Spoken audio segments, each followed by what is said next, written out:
What's up, guys? How are y'all doing out there? I am Dr. Lewis, your profitable speaking coach.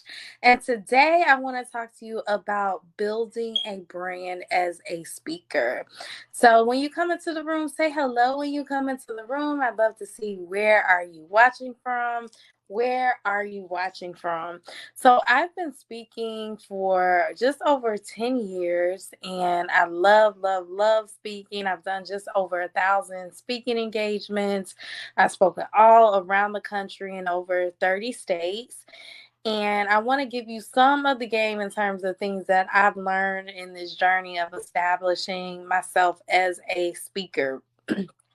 So, one thing that you want to keep in mind is you want to keep in mind your brand messaging. So, if you guys can start with just put in the comments, what do you like to speak about? What do you like to speak about? Last week in our CEO coaching session last week, we talked about choosing a niche. Today, let's talk about your brand messaging because that's a really important part of building a brand as a speaker. So for me, part of my brand messaging is really a focus on building profitability as a speaker. I really focus my brand messaging on how you can make money as a speaker. So, what's some of your brand messaging? Your brand messaging can include things like the problems that you solve. Your brand messaging can include things like who you like to work with.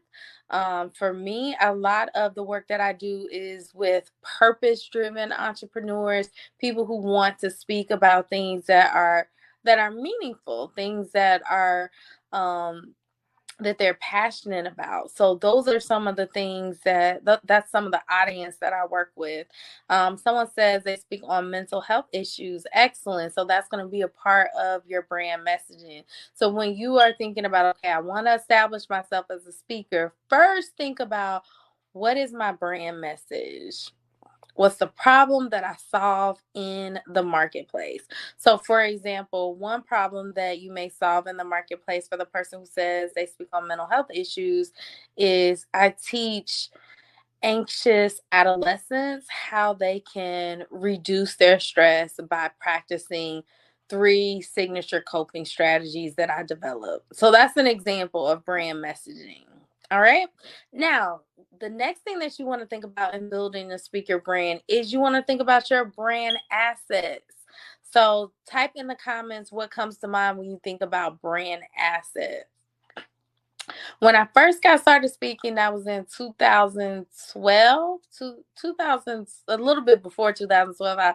I played around with speaking for a little bit. Now we go together, we married, but I played around with it for a little bit before 2012 and just doing a lot of like free speaking engagements.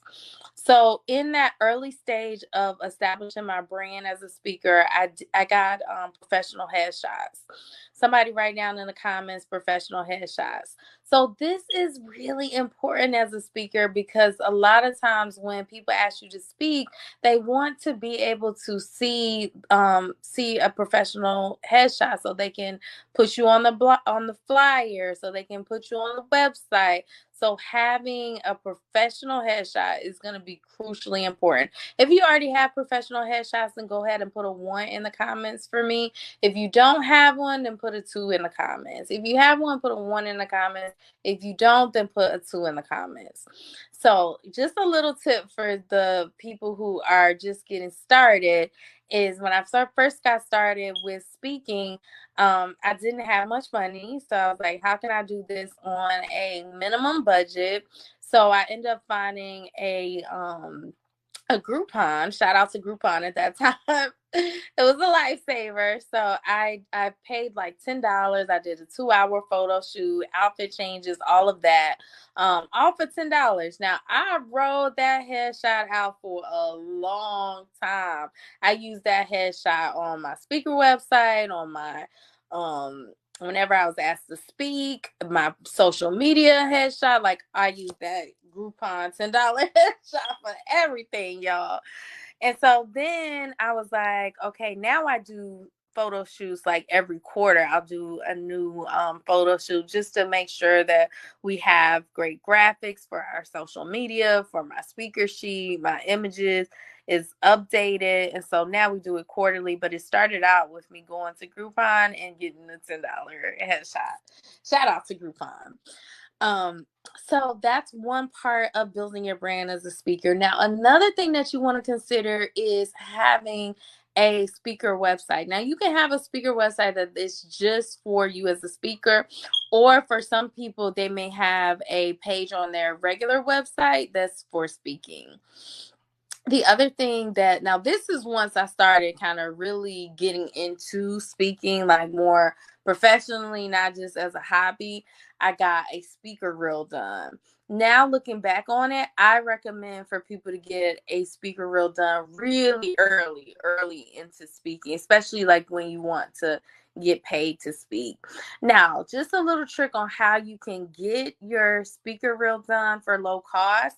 I negotiated it in my contract. So if it was a situation where I was waiving my fee, or I was speaking for less than my standard fee, I would negotiate it in my contract of like, hey, are you recording this? If you are recording it, can I get a professionally edited video for my segment with speaking?